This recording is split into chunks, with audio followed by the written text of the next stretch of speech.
એમેઝોનના chief executive Andy જેસીએ થોડા સમય પહેલાં એક ઇન્ટરવ્યૂમાં કહ્યું હતું કે એમની કંપની વર્કફોર્સમાં ઘટાડો કરવા માટે આવનારા વર્ષોમાં આર્ટિફિશિયલ ઇન્ટેલિજન્સ એટલે કે એઆઈનો ઉપયોગ કરવાનું શરૂ કરી દેશે. એના 2 સપ્તાહ પછી માઇક્રોસોફ્ટે એના કુલ કર્મચારીઓમાંથી 4% એટલે કે લગભગ 9000 લોકોની છટણી કરવાની જાહેરાત કરી. આવી ઘટનાઓ લોકોમાં સતત ભય ઊભો કરી રહી છે. શેનો ભય? નોકરી જવાનો. આવો જ એક નિર્ણય ટીસીએસ દ્વારા પણ કરવામાં આવ્યો છે, પણ કંપનીના સીઈઓ કારણ એઆઈનું નથી આપી રહ્યા. તો કારણ શું છે કે ટીસીએસ એક સાથે 12000 લોકોનું લે ઓફ કરવા જઈ રહી છે, એટલે એક સાથે 12000 લોકોને નોકરીમાંથી છૂટા કરવા જઈ રહી છે. શું છે એના પાછળનું કારણ, એના વિશે વાત કરીશું. નમસ્કાર, આપની સાથે હું સેજલ.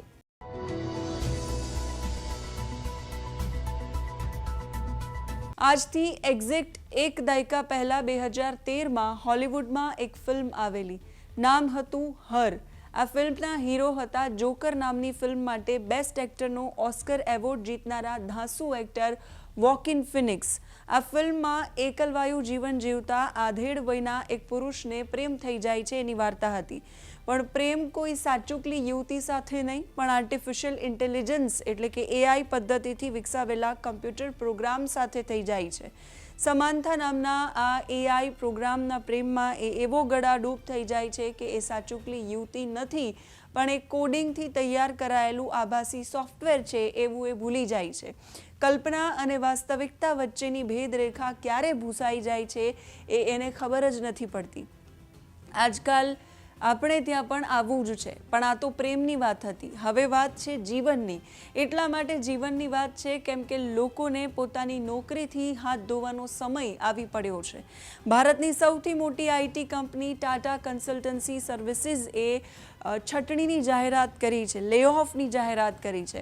નાણાકીય વર્ષ 2026માં ટીસીએસ પોતાના 2% કર્મચારીઓને નોકરીમાંથી છૂટા કરવા જઈ રહી છે. એનો અર્થ એ છે કે લગભગ 12000 કર્મચારીઓને કંપની બહારનો રસ્તો બતાવી દેશે.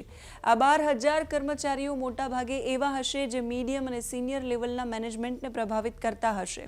ટીસીએસના આ પગલાંને ઇન્ફોર્મેશન ટેકનોલોજી સેક્ટર માટે મોટો ઝટકો માનવામાં આવે છે, કેમ કે ટીસીએસ દેશની સૌથી મોટી આઈટી કંપની છે. એટલે ટીસીએસમાં થઈ રહેલા બદલાવો દેશના આઈટી સેક્ટરને પ્રભાવિત કરવાની ક્ષમતા ધરાવે છે. ટીસીએસ દુનિયાભરમાં 12000 કર્મચારીઓને છૂટા કરી રહી છે. કંપનીના 2% કર્મચારીઓનો એમાં સમાવેશ થાય છે. આ કંપનીનું અત્યાર સુધીનું સૌથી મોટું લે ઓફ કહેવામાં આવી રહ્યું છે.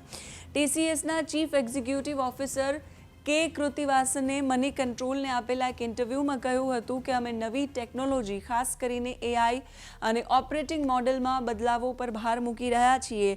કામ કરવાની રીતો બદલાઈ રહી છે. આપણે ભવિષ્ય માટે તૈયાર અને સ્ફૂર્તિલા રહેવાની જરૂર છે.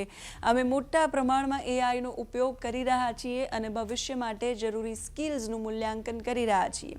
ટીસીએસે કર્મચારીઓના વિકાસ અને કરિયર માટે બહુ જ રોકાણ કર્યું છે. કેટલીક ભૂમિકાઓમાં રીડિપ્લોયમેન્ટ સફળ થઈ શક્યું નથી. આ નિર્ણય લગભગ 2% ગ્લોબલ વર્કફોર્સને પ્રભાવિત કરશે, ખાસ કરીને મિડલ અને સિનિયર લેવલને. આ એક મુશ્કેલ નિર્ણય છે અને એક સીઈઓ તરીકે મારા માટે સૌથી મુશ્કેલ નિર્ણયોમાંથી એક છે, આવું ટીસીએસના સીઈઓનું કહેવું છે.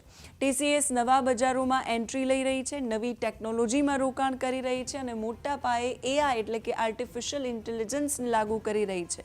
આ પ્રક્રિયામાં કંપની સ્ટાફને ફરીથી ટ્રેન અને રીડિપ્લોય એટલે કે ફરીથી તૈનાત કરી રહી છે. એટલે નવા કર્મચારીઓને લેશે, પણ કંપનીમાંથી લગભગ 12000 લોકોને બહાર પણ કાઢી મૂકશે.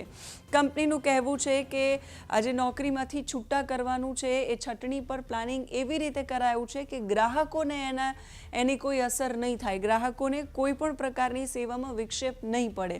ટીસીએસમાં છટણીના અવાજની અસર સોશિયલ મીડિયા પર પણ જોવા મળી રહી છે. સોશિયલ મીડિયા પર પણ યુઝર્સ અલગ અલગ પ્રતિભાવો આપી રહ્યા છે અને સૌથી કોમન જે પ્રતિભાવ આવી રહ્યો છે એમાં એવું કહેવાઈ રહ્યું છે કે એઆઈ હવે લોકોની નોકરી ખાઈ રહ્યું છે.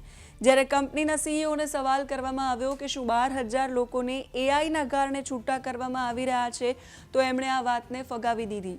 એમનું કહેવું છે કે એઆઈના કારણે 20% પ્રોડક્ટિવિટી વધી છે, એટલા માટે આ પગલું ભરવામાં આવી રહ્યું છે એવું નથી.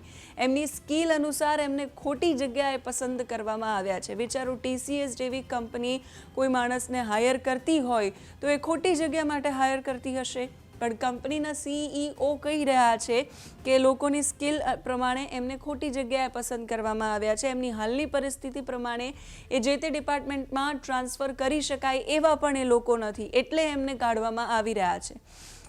આ લે ઓફ નાણાકીય વર્ષ 2026માં કરવામાં આવશે, એટલે કે એક વર્ષમાં ધીમે ધીમે આ 12,000 લોકોને છૂટા કરવામાં આવશે, જેમાં સિનિયર લેવલથી લઈને જુનિયર લેવલના કર્મચારીઓને પણ અસર થશે.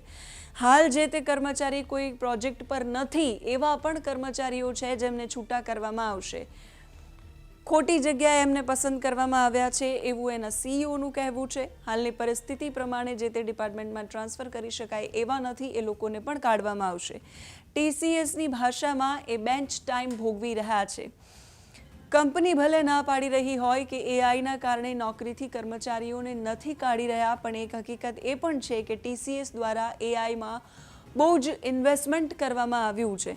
તેમજ એમણે 5.5 લાખ કર્મચારીઓને બેઝિક એઆઈની ટ્રેનિંગ પણ આપી છે અને 1 લાખથી વધારે કર્મચારીઓને એડવાન્સ લેવલની એઆઈ ટ્રેનિંગ પણ આપી છે.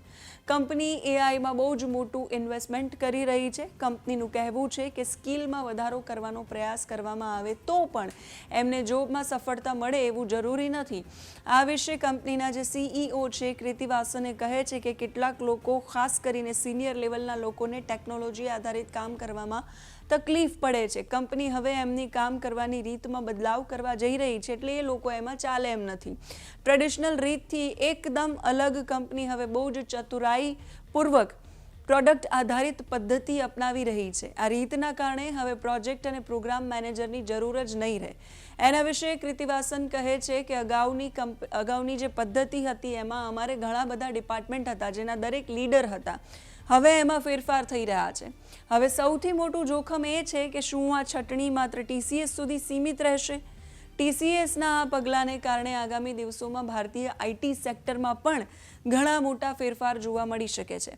વિચાર કરો, જો આર્ટિફિશિયલ ઇન્ટેલિજન્સ માંગો એ લખી આપતું હોય, ચિત્રો દોરી આપતું હોય, ગ્રાફિક્સ બનાવી આપતું હોય, મ્યુઝિક વિડીયો બનાવી આપતું હોય, ગ્રામર સુધારી આપતું હોય, પુસ્તકો લેખોને સારાંશ કહી આપતું હોય અને બીજા અનેક કામ તમે જે માંગો એ કરી આપતું હોય, એમાં સક્ષમ હોય, ત્યારે સવાલ એ થાય કે આ બધા જ કામો કરતા લોકો જે અત્યારે જીવતા જાગતા ધબકતા હૃદયવાળા માણસો કરે છે એ લોકો તો બેકાર થઈ જવાના ને.